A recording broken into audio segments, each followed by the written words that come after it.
So did anybody see Bohemian Rhapsody? Good morning. No.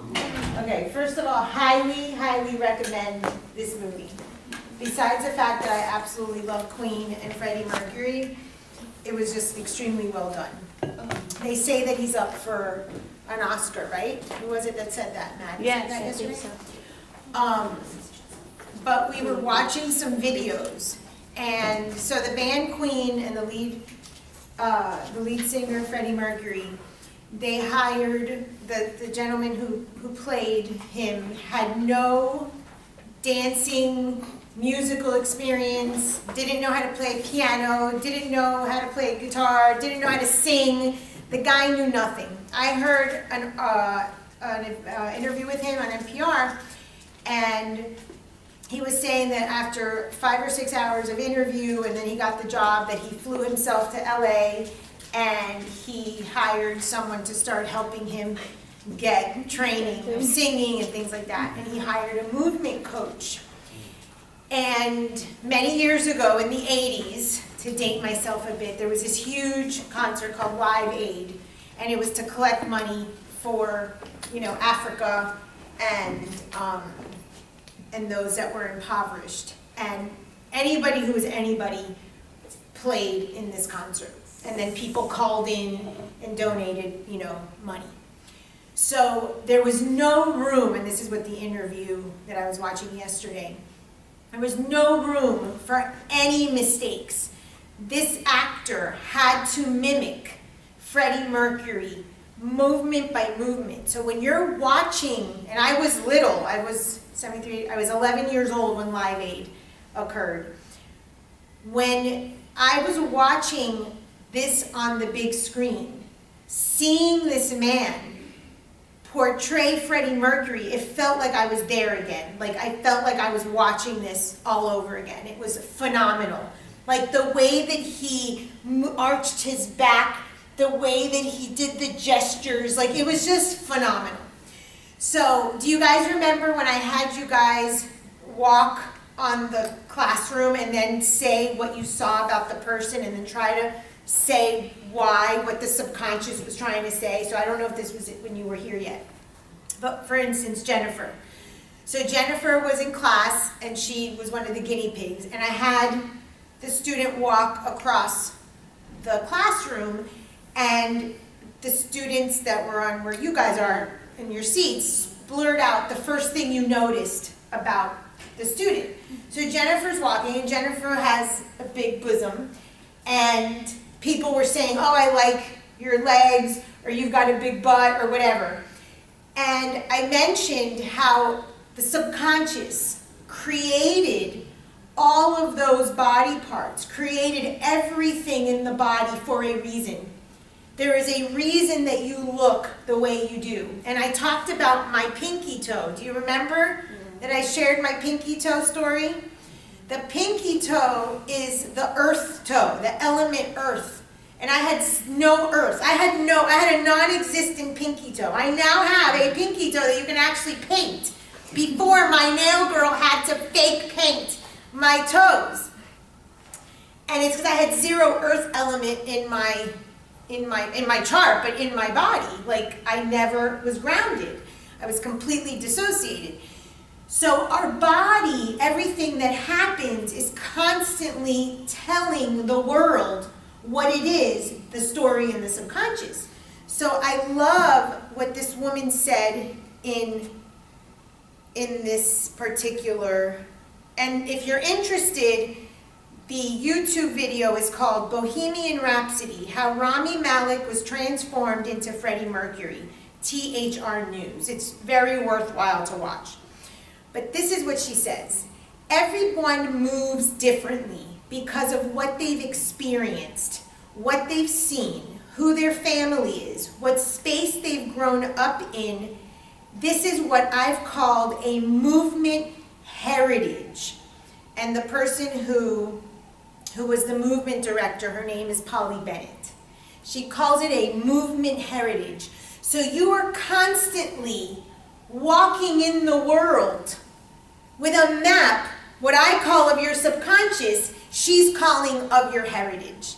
And I just thought that was so on point, because the way that Freddie Mercury held the microphone or held his way up high, and one of the things that I heard Rami Malek say in the NPR interview, separate from this interview, is that Freddie Mercury had extra teeth.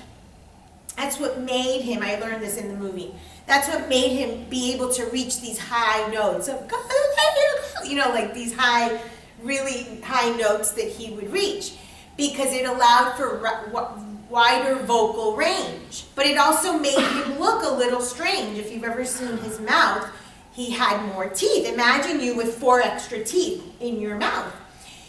So what they did was they gave Rami Malek, when he started getting into character, they gave him a prosthesis of extra teeth in his mouth. And he said that one of the things that he noticed was that Freddie Mercury, when he started watching, you know, biographies, or he started watching things about him perform, he would notice how Freddie Mercury was always like this. He was like ashamed of himself, and he would cover his mouth. And the actor playing him was like, how am I going to get into the habit of going like this? And he said that the minute they put that in his mouth, it was like automatically self-consciousness. He assumed the self-consciousness. But he said it was automatic.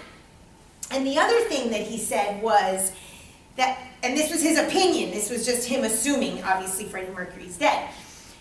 He said that what he also did was he noticed, and if you see Freddie Mercury, he's very tall and elegant, and he held himself very, you know, he had these flamboyant, you know, sort of gestures, but he always looked, and he wasn't very tall, I don't think, he didn't appear to be very tall, but he had a very long, sleek sort of gestures to him. Rami Malek mentioned that the minute that he covered his mouth, he also noted that he started overcompensating and standing taller, as if to take away notice from his mouth so that people would notice his posture or his stance that was tall and elegant. So we are constantly sending out messages. And if we pay attention to our clients, if we pay attention, thin crust, if we pay attention, I'm having a great day, when the person just gave you bad news, you know, things that have happened in this classroom, we're seeing these incongruencies, and as I mentioned before, these are places where we can, you know, there's creation of anxiety, and places where we can help a client to uncover and discover a problem. Also, with the way a client walks into a room, perhaps what they're wearing, perhaps the way they wear their hair. You know, your hair is something absolutely beautiful about you. It's just stunning. You're stunning. But now we know that there's a story behind it. It's not just because you choose to have this stunning, you know, beautiful hair. It's impeccable. We now know there's a trauma there. So that's why it's so important in the YouTube videos and what we learned about you last week. So there's so much before a client even sits down. We're rich with a movement heritage. Take that in. Don't just sit with your preoccupied questions of, oh my God, what am I? Look at what the person's telling you. Breathe it in and say, what am I getting here? What is this person showing me? What are they telling me without saying anything? Okay, you do it when you watch a movie. You do it when you people watch at the mall. We do it all the time. Don't get so nervous just because it's a setting that's more formal. Okay, so today maybe what we'll do is we'll pair up a little and go, just share what you think that person is telling you with what they're wearing or what they're doing or what their gestures, just as some practice. So I saw that yesterday. I wanted to share that with you. The other thing I want to talk about a little bit is, and just to kind of wrap up this concept of anxiety and the left brain and the right brain. And we went to this meeting. Everybody shared a lot. It was, I think, very successful. I thought it was a really great experience for myself. Mr. Paci and I talked about it. I think each of you got something from it. I think we ended up in a really good place.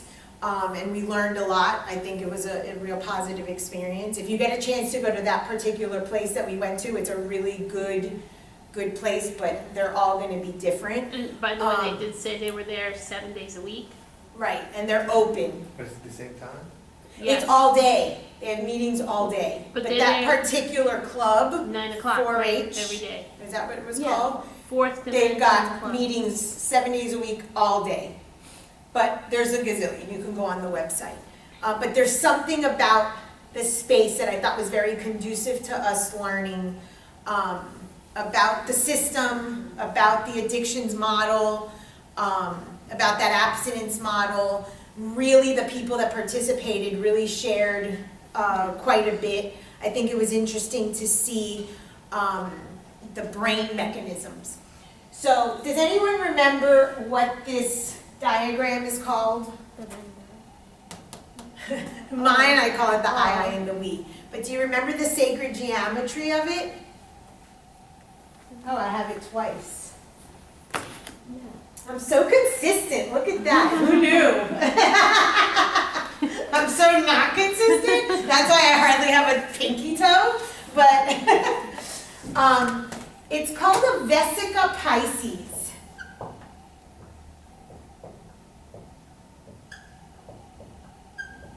But it's also called, more commonly in English, a Venn diagram.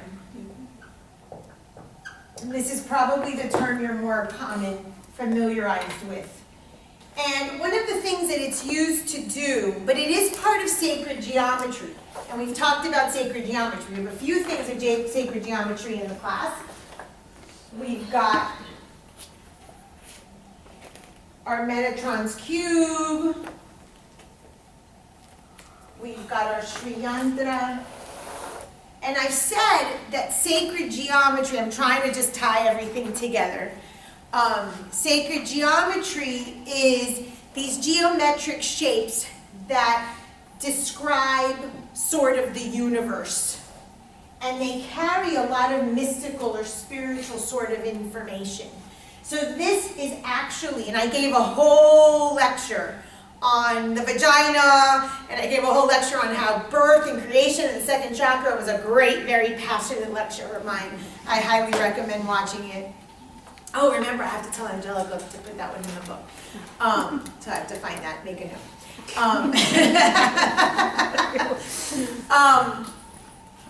It's the Heros Gamos one. I don't know if I gave her that one. But this diagram is oftentimes used, it's the origin of everything. So the origin comes from where this is the birth of something. So she's got some sacred geometry there on the board. She's having fun. And here is the right brain and the left brain. Okay, so we've got the logical left brain. That's how I remember it. Logical left brainers are losers. No, I'm kidding. And all they do is use their intellect. And that was something we learned in the meeting about right size. Remember? They really, in the literature, when they were reading, they were really talking about this idea of intellectual sort of rationalization or intellectual grandiosity and really becoming right-minded. And this is one of the reasons why I wanted to bring this in. We need a balance between both. And then you've got the right brain, which is more of the emotion. So I drown in emotion and I lack logic. And people that have way too much logic might not be able to see, the emotional piece of things. And then we have imbalance either way. And what we're looking for is a balanced, person. And so we have the rational mind, an emotional mind, and then what in this particular mindfulness book they're calling the wise mind. And this is what we birth from the two aspects or the two lobes of the mind. So if we're looking at the lobes, this is the balance. Now, what happens when there's an incongruence in someone that comes to your practice? When someone comes and they say, I like thin crust, what's going on? The 0 to 100. Okay, the 0 to 100 in what way? That conflict between, you know, what they're feeling and what they're really, you know, experiencing. Okay. Like when you mention, oh, I'm having a great day, and then they're telling you there's something that they're not want to face, that, yeah, my life is falling apart. Okay, that's accurate. And then what were you saying? Fight between emotions and thoughts. There cannot Okay, right. find a common ground between The them. fights between their emotions and their thoughts. So their logical mind and their emotional mind, which is another way that you're saying is 0 to 100. And that space, remember, we talked about, creates anxiety. Now, is anxiety a good thing or a bad thing? Both. Okay, yes. Why? Because, I don't know, I can just answer.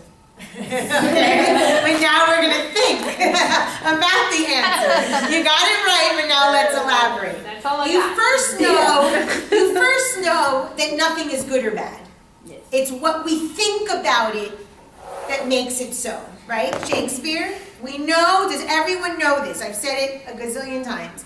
Nothing is good or bad. It is what we think about it that determines whether something is good or bad. This is super important because if your client, and this happened to me last night, I went to therapy, I get there, I'm crying hysterically. I'm the biggest loser because I get a bill for my car insurance, it went up, and I don't know how to negotiate car insurance. So I must be the biggest loser because I can teach a class, or I can raise 3 kids, or I can, you know, counsel people, but I can't figure out how to negotiate car insurance. So I must be the biggest loser on earth. Loser! Logic. Right? And you're like, no, right? Because you don't think that makes me a loser, but I think that makes me a loser. So there isn't any good or bad, but that's created anxiety in me.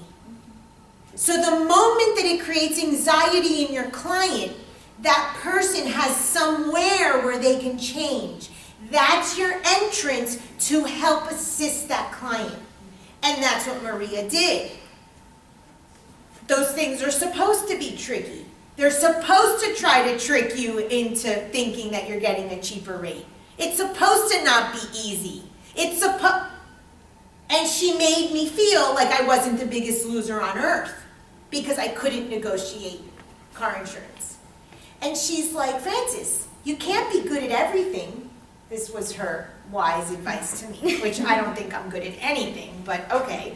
You can't be good at everything. You can't be good at this. You can't be. So you're not good at negotiating car insurance. Guess what?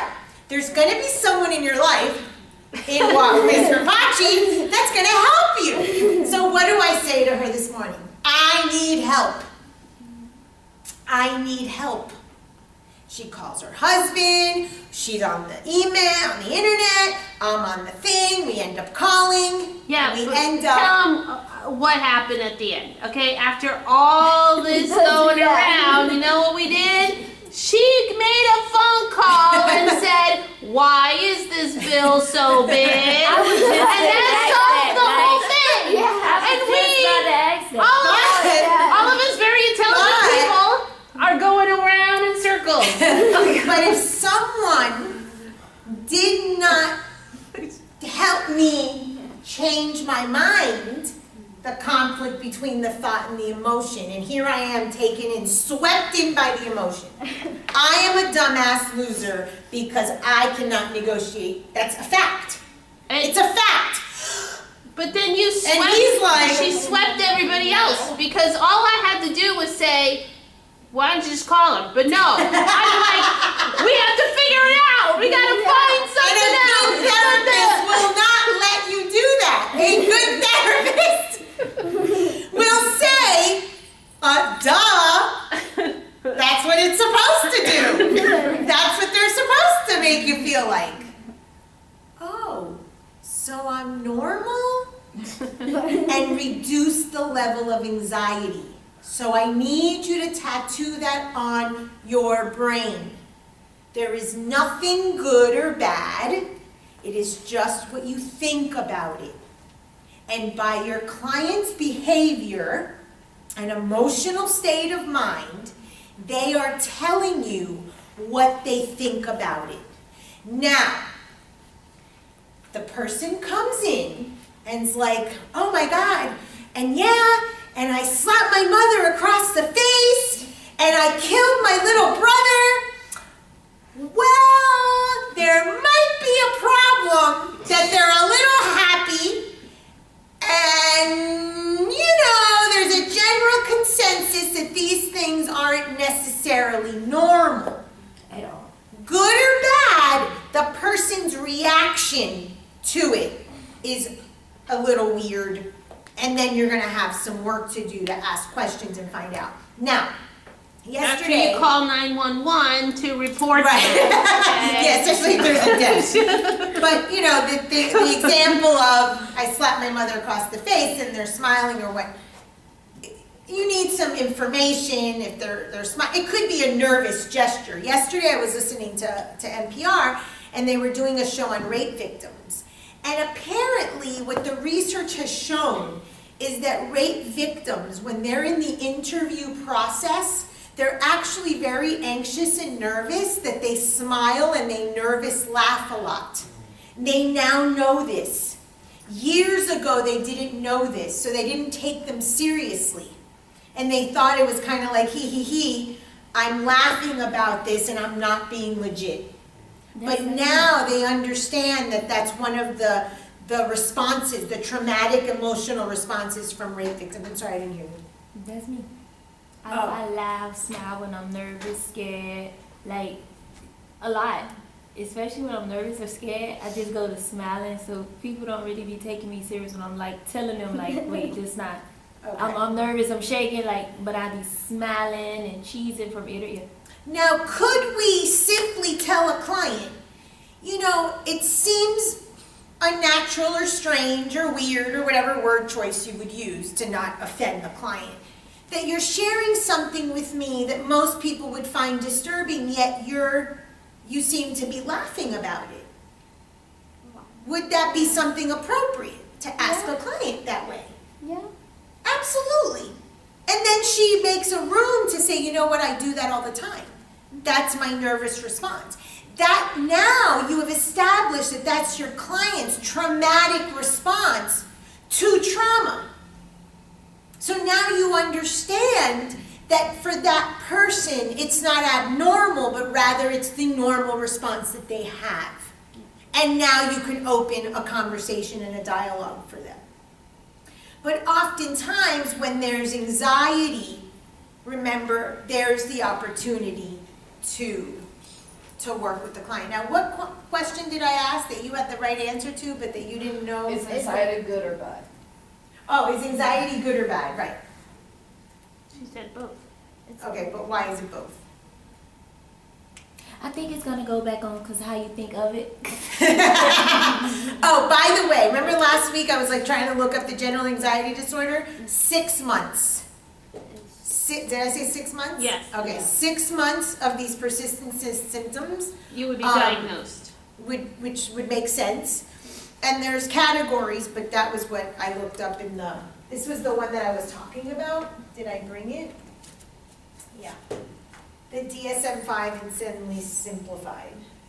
So I'll pass this around. And this is just one of the tools I'm using to study, just to give me little snapshots. And I looked it up in there. Obviously that is not a substitute for the DSM-5, but it's good for me to study just some of the disorders you know, the biggies so that I could Told my uncles them have. that's what I want for my birthday. That's the gift right there. Christmas present. Okay. I mean, birthday gift. And when we do personality disorders, which I think is in a few months, A right? few months, yeah. We'll cover those in depth. That's the And hopefully Bible. by then I'll have passed my test. I won't be such a loser and I can actually teach you something. Perception. And if not, then I'll call Maria and say, give me a quick course so I can teach or she'll teach that and I'll teach her class. And there's the actual volume is downstairs. It's a big giant book. Yes, in the library. And that gives you everything you need about a diagnosis, including treatment plan. Yeah, that one doesn't obviously have treatment plans, and that one doesn't have like specifics. It gives mnemonics, which is really nice. So I was studying the other day, and what was it? Siggy, Ziggy. you know, so it gave me like little mnemonics so that when I'm on the test, I could remember. So I've been using that as a little tool for test taking. So hopefully, fingers crossed, I pass it the first time. The tests are very expensive, so. But if not, at least I'll have an idea of what it's like and then I can tell you guys. But most of those tests, what I have been reading about, what I've been studying, what I've been hearing from most people is it's always the logical response. It's always, do not look into it. It's usually cognitive behavioral as the theory, and it's usually what insurance will pay for. So it's usually very, very basic. It's never anything like cockamamie, woo-woo, like what I teach you. So just FYI. Never will you find the 7 gates on a test. Or sacred geometry. So going back to anxiety, so the 6 months. But, so it's good in the sense that it gives us an entry point to help clients. And then at the same point, it could be quote unquote bad when it creates a large amount of anxiety where it could be prohibitive in terms of, you know, your life, if it's keeping you from doing something. Now, I'll give you an example. You go to do a presentation and your computer plug isn't working and all of a sudden you can't get your projector working and you're stressed out and you're anxious. Is that a good type of anxiety or a bad type of anxiety? It's an okay, it's an understandable. Okay, and why? I mean, in my case, like me personally, I wouldn't get like, you know, all freaked out. Like when I had Maria's class, I had one of my group mates, I did the whole thing because he couldn't even speak. Because he would get nervous when other people were presenting. So when he got to our turn, he couldn't even like speak. So I had to do everything. Because I just don't get nervous like that. Like I'm here to do my job. Even if I have to pull the computer and show you my computer and go one by one, you know, I really don't get. So your classmate was debilitated. Yeah, That like was a complete he shutdown. would start sweating. That's a complete anxiety, panic attack, Even debilitating, with other keeps people him were from presenting. doing his work. What part of the brain or which mind are we talking about with that person? Emotions. Totally emotional. That is a person who shuts down, the emotions take over, drowning. Perfect. Okay, so in that respect, you're somewhat balanced. Yeah. Anyone else? I What remember- happens if you're panicking because your plug thing isn't working? No, but I remember in middle school or when I had to take a test or I had to get my bad test signed and return it in, I used to make myself sick. I would literally puke. I would get a fucking fever. Like, it was severe. I made it happen. I get diarrhea. and That shit. same morning when I'm getting up and I'll get all dressed up and within 5 seconds I'd be passed out.